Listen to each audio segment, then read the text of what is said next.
Assalamualaikum warahmatullahi wabarakatuh. Perkenalkan, saya Fauzia Sahar, SEMM, dosen Fakultas Vokasi, Program Studi Bisnis Digital, Universitas Salih Al-Aitam. Pada kesempatan ini, saya akan menyampaikan terkait mata kuliah yang saya ampu sesuai dengan bidang keahlian saya, yaitu mata kuliah Layanan Prima.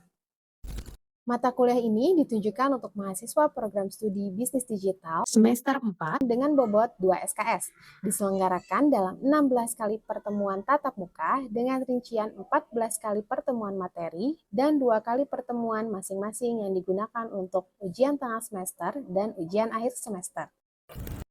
Mata kuliah ini membahas terkait pengertian layanan, bentuk-bentuk layanan, strategi dan sistem penyampaian layanan, kualitas dan determinasi layanan, cara pengelolaan permintaan dan penawaran layanan, serta mengukur kualitas kepuasan layanan.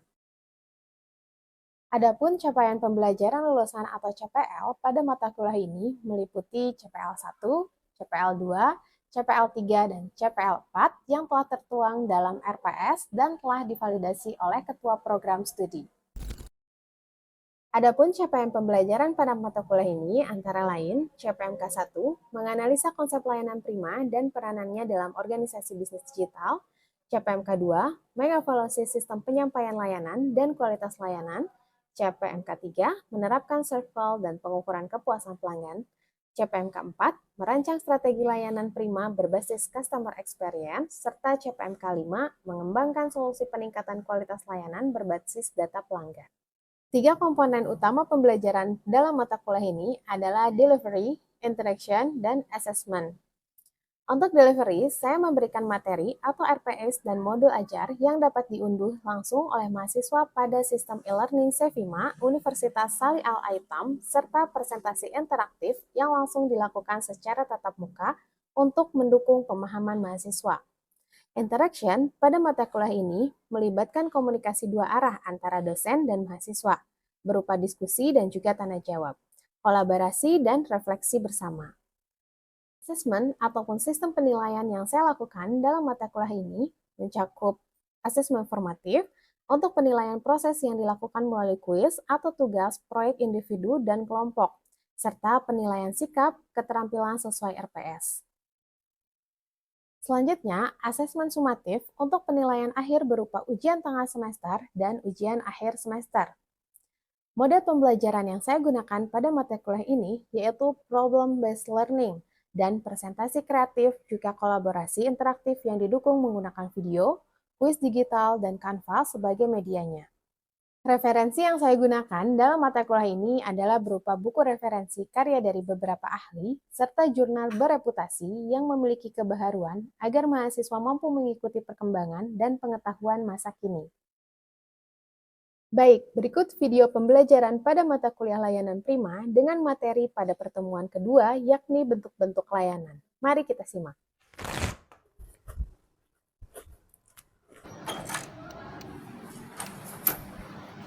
Assalamualaikum. Waalaikumsalam.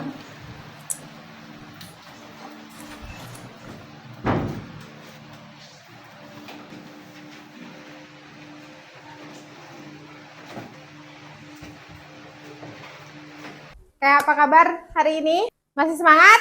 Masih. Kayak di pertemuan kedua ini kita masih bertemu dengan saya di mata kuliah Layanan Prima.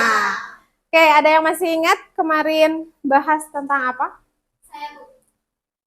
Kemarin itu membahas tentang servis. Nah, servis itu adalah sebagai tindakan melakukan sesuatu kepada orang lain. Nah, kalau kita bedah dalam bahasa Indonesia itu memiliki 3 pergeseran makna. Yang pertama itu jasa. Jasa itu adalah tindakan wujudnya tidak berwujud atau intangible. Yang kedua itu layanan. Layanan itu adalah segala sesuatu aktivitas atau tindakan dari satu pihak kepada pihak lain. Yang ketiga itu adalah servis sendiri. Servis itu tindakan pemeliharaan. Sekian ya, Bu. Good, terima kasih Tera. Nah, itu yang minggu kemarin kita bahas tentang apa itu service atau layanan ya. Oke, di pertemuan kedua ini kita akan bahas tentang bentuk-bentuk layanan ya. Sebelumnya ada yang sudah review modul ataupun bahan ajar ya? Baca-baca sudah ya, ada semuanya di Sevima. Nah, di pertemuan kali ini kita akan bahas tentang bentuk-bentuk layanan ya. Apa sih bentuk-bentuk layanan? Di sebuah layanan itu akan banyak bentuknya ya. Ada apa aja? Ada produk dan juga jasa. Ya. Nah, produk dan jasa itu tidak terlepas dari sebuah penawaran ya. Penawaran perusahaan kepada konsumen maupun calon konsumennya gitu ya. Nah, produk itu apa sih? Tadi kan ada dua ya. Layanan itu bisa produk, bisa juga jasa. Nah, produk itu segala sesuatu yang bisa kita tawarkan kepada pelanggan atau calon customer ya. Nah, termasuk ada barang fisik, ada juga yang bukan fisik ya. Nah, apa bedanya dengan jasa gitu ya? Sebelum masuk ke jasa, kita lihat dulu nih kriteria produk. Kriteria produk itu ada barang yang tidak tahan lama, barang tahan lama, dan yang tadi jasa ya. Jadi jasa itu masih termasuk produk, cuman tidak bisa diraba ya, hanya bisa dirasakan ya, intangible, betul ya. Nah, apa sih barang tidak tahan lama itu? Nah, barang tidak tahan lama itu barang yang atau produk yang habis dikonsumsi dalam satu atau beberapa kali pemakaian saja. Jadi ada usianya ya, ada masanya. Nah, kalau barang yang tahan lama itu sama, memiliki usia tapi rentan waktunya lebih lama. Nah, kalau jasa, apa itu jasa? Jasa itu kegiatan yang dilakukan yang punya manfaat untuk orang lain. Nah, biasanya pelayanan atau layanan itu diciptakannya atau dikeluarkannya berupa jasa ya. Oke. Nah, kalau dilihat dari kategori penawaran perusahaan ya, produk atau pelayanan itu bisa kita lihat dari beberapa jenis barangnya ya. Ada barang fisik murni, yaitu penawaran pada kategori ini serupa barang fisik seperti barang pokok, barang sehari-hari, entah itu makanan ataupun rumah gitu ya, tempat tinggal, pakaian. Nah, itu bisa dikategorikan kepada barang fisik murni ya. Sedangkan barang fisik dengan jasa pendukung yang kedua itu kayak misalkan kita datang nih ke bioskop ya, ke XX1. Kita tuh sebetulnya mau membeli jasa tontonannya, filmnya. Tapi di situ ada pendukungnya. Apa? Ada kafenya gitu ya. Kadang sekarang ada gamenya ya. Terus ada juga kursi pijat. Nah, itu salah satu si barang atau layanan pendukungnya ya. Nah, ada barang fisik murni dan juga barang fisik yang disertai dengan jasa pendukung ya. Beda kan? Jelas ya. Oke. Masuk ke dimensi dan juga indikator jasa. Menurut salah satu peneliti kita ya, yaitu dari bukunya Ismanto, kualitas jasa itu dapat diukur dengan mensurvei persepsi setiap individu. Ya, kayak misalkan sebar kuesioner atas kepuasan layanan sesuatu yang sudah diberikan sebuah perusahaan. Pernah ada yang mendapatkan kuesioner? Misalkan kita pernah datang ya ke swalayan apa, diisi dong kuesionernya. Nah, itu salah satu cara mengukur si kualitas atau indikator jasa. Nih, mau sedikit bercerita ya tentang pengalaman saya nyebarin kuesioner. Dulu saya pernah nyebarin kuesioner ke beberapa responden. Banyak sekali karakter-karakteristik yang bisa kita temuin ketika kita nyebarin. Ada yang cuman asal-asalan isinya, memang betul-betul dibaca, terus di asal coret gitu ya, banyak sekali. Nah, ketika nanti kita sudah dapat nih hasilnya, pas kita lihat hasilnya kalau misalkan memang sungguh-sungguh biasanya kelihatan ya yang ngisi bener-bener itu pas kita punya hasilnya yang bagus, pasti punya rasa kepuasan tersendiri gitu ya. Nah, nanti yang bisa dijadikan bahan evaluasinya itu ketika ada saran ataupun kritik yang ditulis oleh si customer tersebut atas hasil jasa layanan kita seperti apa gitu. Nah, kenapa sih biasanya orang-orang itu cenderung enggan untuk mengisi kuesioner? Nah, karena biasanya kuesioner itu ada dua ya jenisnya, ada yang terbuka dan ada yang tertutup. Kalau misalnya yang tertutup itu biasanya hanya mengeluarkan atau menyatakan setuju atau tidak setuju. Sedangkan kalau yang terbuka itu biasanya kita harus mengeluarkan pendapat atau bahkan pernyataan tentang jasa layanan yang kita sudah dapat. Misalkan kita puas dengan layanan yang diberikan karena bla bla bla bla gitu ya, diceritakan pengalaman kita mendapatkan layanan tersebut gitu ya. Nah, tujuan orang untuk datang yang tadi kita contohnya di swalayan itu kan beda-beda ya tujuannya. Ada yang memang lagi buru-buru misalkan ya, hanya perlu membeli salah satu barang aja atau hanya lihat-lihat. Bahkan ada orang yang memang introvert itu sangat males gitu kalau misalkan diganggu dengan hal-hal yang seperti itu. Ada 5 kelompok karakteristik yang digunakan pelanggan untuk mengevaluasi kualitas layanan. Yang pertama kita bisa dilihat dari bahannya ya. Bahan atau bukti fisiknya. Kalau bukti fisik kan bisa diraba ya, bisa diraba, bisa dilihat keberadaan barangnya. Itu dibilangnya dengan tangible karena kelihatan barangnya gitu ya. Lalu juga bisa dilihat dari keandalan atau reliability-nya gitu ya. Nah, jadi bisa dilihat atau kira-kira keandalan barangnya itu fungsinya itu bisa berjalan sesuai yang dijelaskan enggak. Kayak misalkan kamu beli headset ya. Headset ketika kamu beli kamu tuh perlu yang bisa sensitif banget gitu. Kayak misalkan disentuh sedikit langsung mati atau berpindah. Nah, misalkan keandalan headset tersebut itu ketika kamu beli, betul nggak sih si keunggulan produk tersebut itu sensitifnya betul-betul misalkan 80%. Nah, contoh lainnya dari keandalan misalkan salah satu jasa ekspedisi. Ekspedisi banyak kan, kita bisa pilih misalkan kita belanja di Shopee bisa pakai Shopee Express. Shopee Express itu kan kayak lebih dikenalnya ekspres berarti lebih cepat dari ekspedisi-ekspedisi lainnya, bahkan bisa someday gitu ya. Nah, lalu kayak misalkan di JNE ada yang Yes, ada yang kilat sama yang reguler.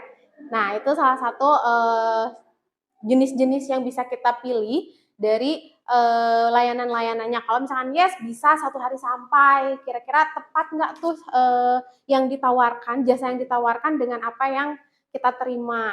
Ya, lalu ada contohnya misalkan Gojek. Gojek kan salah satu jasa transporter yang bisa kita gunakan yang katanya mudah didapat, harganya terjangkau, lalu jaraknya ketika kita order tuh yang terdekat gitu ya. Tapi ada juga Maxim yang menawarkan harga yang lebih terjangkau karena bisa ditawar gitu. Nah, itu keandalan-keandalan yang bisa kita pilih sesuai dengan kebutuhan kita di layanan jasa. Nah, lalu yang selanjutnya yaitu dilihat dari tanggapannya, respon dari si pelanggan ketika menerima jasa yang sudah kita berikan. Kira-kira puas atau enggak? Contohnya ketika kita masuk ke layanan bank misalkan ya. Andre misalkan mau setor nih uang 100 juta. Ya, datang dilayani dengan baik, dikasih coffee break misalkan gitu ya. Nah, setelah prioritas ya nasabah prioritas kan bisa seperti itu ya. Setelah itu dikasih souvenir misalkan gitu ya. Nah, setelah mendapatkan pelayanan tersebut kira-kira Andre merasa puas atau enggak gitu ya. Merasa terpenuhi enggak kebutuhannya. Nah, gitu ya. Jadi ada tanggapan atau responnya, misalkan responnya Andre ngasih tanda senyum, misalkan suka ada ya dikasih stiker. Nah, misalkan masukin ke kotak sarannya, misalkan tanda senyumnya atau gimana gitu ya. Kayak sedikit bercerita teman-teman ya tentang tanggapan atau respon dari sebuah layanan. Dulu saya pernah bekerja di sebuah salah satu perusahaan BUMN, kebetulan di frontliner juga. Ketika saya memberikan pelayanan, katanya kurang memuaskan, saya kurang ramah. Nah, customer tersebut komplain melalui email yang dikirim langsung ke pusat. Jadi bukan ke cabang, tapi ke pusat langsung. Setelah itu, ternyata saya dapat SP masuk ke email saya, yang ya isinya ada salah satu customer, dosen juga di salah satu kampus di Jatinangor ya. Di situ dia menyatakan kalau kurang puas terhadap pelayanan jasa yang saya berikan karena katanya jutek, tidak ramah gitu ya. Nah, dari kejadian tersebut hal apa sih yang harus saya lakukan gitu ya biar si customer teh nggak kapok gitu ya, biar bisa balik lagi. Nah, saya tanggapi kejadian tersebut dengan cara saya datang ke kampusnya, menyampaikan permohonan maaf dengan apa yang sudah saya berikan, yaitu pelayanan jasa yang menurutnya dianggap kurang baik gitu ya. Habis gitu ya ada sedikit oleh-oleh yang diberikan atau kenang-kenangan dari perusahaan untuk beliau. Dari situ ngobrol panjang dan juga ya menyampaikan poin pentingnya itu permohonan maaf. Dari situ customer-nya malah jadi jadi baik gitu, bukan jadi baik, menyatakan kalau oh ternyata apa yang waktu itu saya dapatkan itu tidak seburuk yang dirasakan karena ternyata saya gitu ya khususnya sebagai frontliner ternyata baik kok gitu, ramah katanya. Dan beliau juga langsung kirim email lagi ke pusat yang ngasih pernyataan gitu kalau saya yang awalnya memberikan pelayanan kurang baik itu jadi apa ya, jadi punya image baik gitu ya, karena sudah menyampaikan permohonan maafnya ke beliau gitu. Dari situ malah kita jadi punya hubungan yang baik gitu ya, tuker-tukeran nomor handphone. Kalau misalkan beliau mau datang gitu ke kantor, beliau WA dulu gitu. Jadi pokoknya punya hubungan yang lebih baik lagi dari situ gitu. Jadi ketika kita punya niat yang baik, insya Allah dibalas dengan respon yang baik juga gitu ya. Setelah itu indikator selanjutnya yaitu ada jaminan atau asuransi. Nah, ketika kita transaksi sebuah beli produk ataupun jasa, biasanya akan ada asuransi atau jaminan yang diberikan kepada kita. Misalkan tadi beli headset nih dengan keunggulan yang sensitifnya 80% misalkan. Ini ada garansinya loh, garansinya misalkan kalau misalkan produk ini mati dalam jangka waktu seminggu boleh ditukar dengan produk yang baru misalkan. Nah itu ya salah satu jaminan atau asuransi yang kita kasih gitu ya. Selain itu ada juga yang terakhir yaitu empati. Nah ketika kita mau ngasih sebuah pelayanan kita harus punya rasa empati.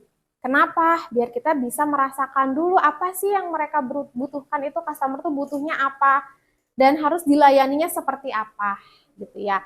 Makanya harus punya rasa empati. Ini salah satu biar layanan prima itu bisa tercapai ya. Nah, contoh selanjutnya yang masih bagian dari empati juga salah satunya itu mendengarkan keluhan pelanggan dengan sabar. Jadi ketika kita mau memberikan pelayanan kepada sebuah customer, kita tuh harus mau sabar mendengarkan keluhan apa sih yang dikeluhkan oleh si calon customer tersebut, kebutuhannya apa, lalu spesifikasi yang mereka butuhkan itu seperti apa.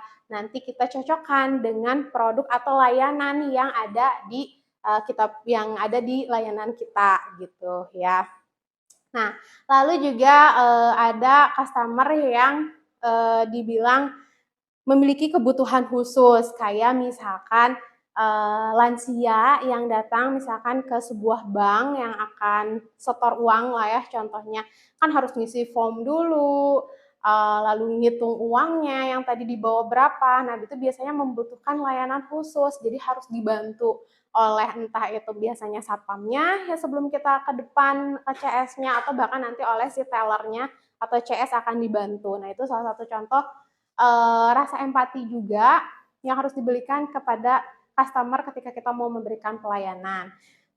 Lalu juga yang tadi contoh case yang pernah saya lakukan kepada salah satu customer yang pernah merasa kecewa oleh saya mengunjungi tempat kerjanya beliau dan menyampaikan permohonan maaf tersebut juga salah satu bentuk empati saya kepada beliau gitu. Menyampaikan mohon maaf karena sudah merasa mengecewakan beliau, dan beliau juga bisa menerima, jadinya punya hubungan yang baik. Jadi sebelum kita memberikan sebuah layanan ataupun jasa, kita harus punya rasa empati dulu, kita harus merasakan dulu sebetulnya apa sih yang mereka butuhkan, biar apa yang kita kasih itu bisa diterima dan bahkan bisa memuaskan pelanggan tersebut. Karena dari rasa kepuasan tersebut akan timbul yang namanya loyalitas pelanggan. Gitu. Ya, sampai di sini ada yang mau ditanyakan? Ibu izin bertanya, apakah jasa itu bisa dikatakan sebagai produk meskipun tidak memiliki fisiknya gitu? Nah, apakah produk itu bisa dikatakan sebuah jasa gitu? Apakah jasa itu Oh, kebalik ya. Jasa itu apakah bisa dikatakan sebuah produk? Oke, jasa itu bagian dari sebuah produk. Jadi, jasa itu memang sebuah produk.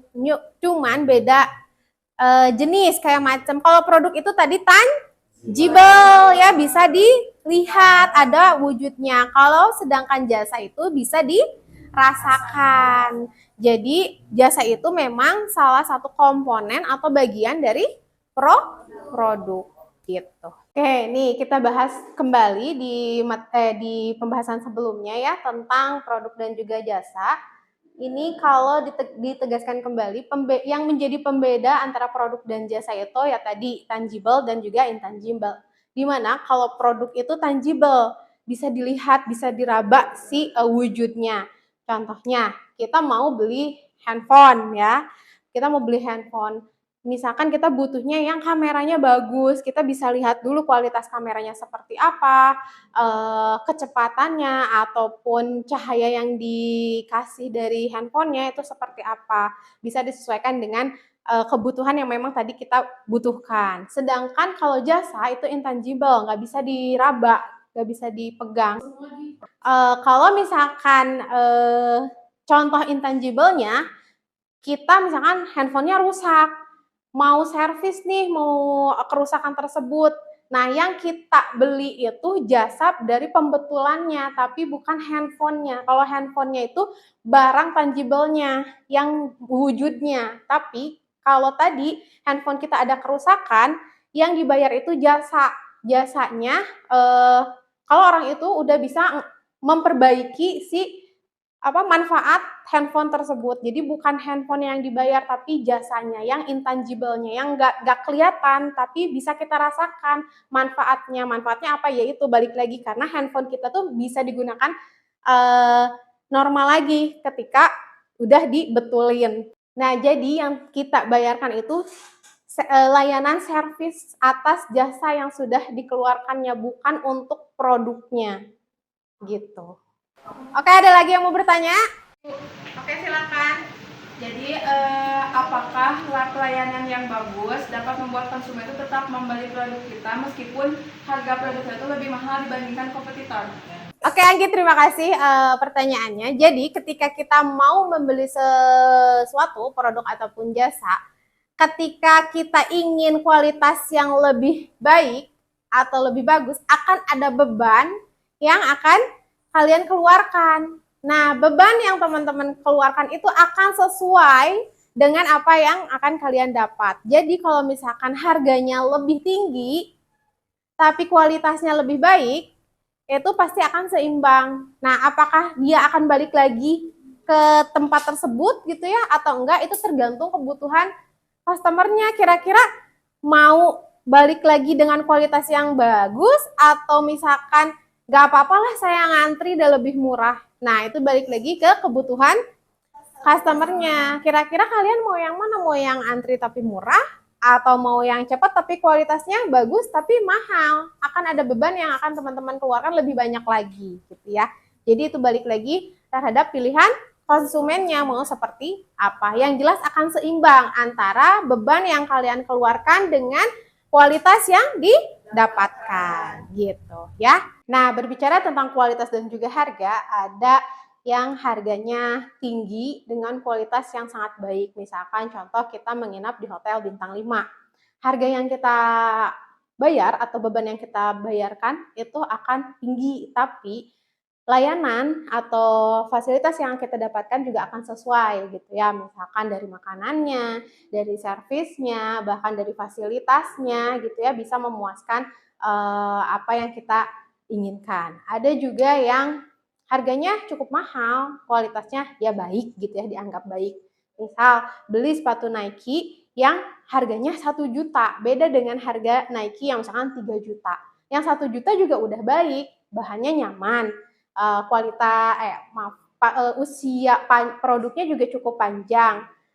Lalu desainnya juga oke misalkan gitu ya. Lalu ada lagi contoh harganya murah, kualitasnya ya biasa aja gitu. Misalkan tas yang kita beli dengan harga 100.000, ya mungkin bahannya ya sesuai dengan apa yang kita bebankan. Dengan 100.000 tersebut, usianya atau usia produknya juga tidak akan selama atau sepanjang dengan harga yang mungkin di atas 500.000 gitu. Jadi jelas apa yang kita bebankan akan sesuai dengan apa yang kita dapatkan gitu ya.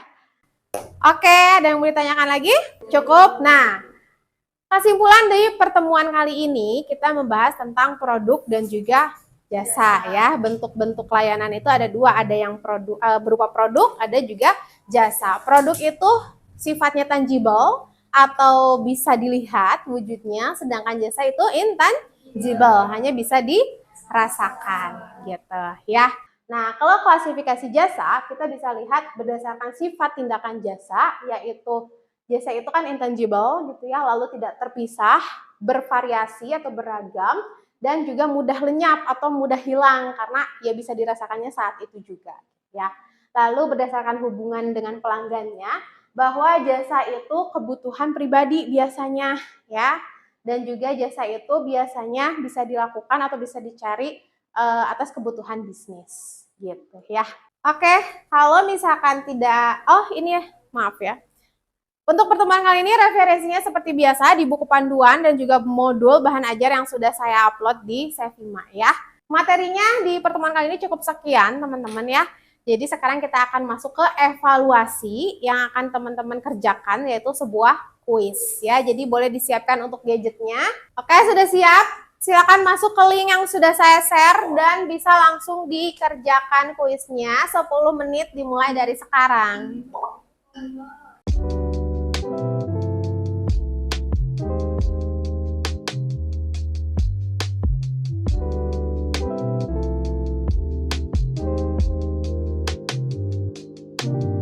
Terima kasih tadi yang sudah mengerjakan evaluasi kuisnya. Dan seperti biasa untuk tugas individunya nanti bisa teman-teman cek di Sevima dan juga adlinknya. Jangan lupa dikerjakan sesuai dengan deadline-nya ya. Cukup sekian pertemuan kali ini. Terima kasih yang sudah hadir di perkuliahan kali ini. Minggu depan kita akan berjumpa lagi seperti biasa di jam dan waktu yang sama ya. Saya akhiri. Assalamualaikum warahmatullahi wabarakatuh. Waalaikumsalam warahmatullahi wabarakatuh. Terima kasih. Oke. Sekian video proses pembelajaran untuk mata kuliah layanan prima, program studi bisnis digital Universitas Salih Al-Aitam. Video ini digunakan sebagai salah satu syarat penyusunan dokumen pernyataan diri dosen dalam unjuk kerja Tridharma Perguruan Tinggi atau PDD UKT-PT, sertifikasi dosen gelombang 1 tahun 2026. Semoga video ini bisa menjadi pertimbangan dalam proses penilaian sertifikasi dosen gelombang 1 tahun 2026. Saya ucapkan terima kasih yang sebanyak-banyaknya. Wassalamualaikum warahmatullahi wabarakatuh.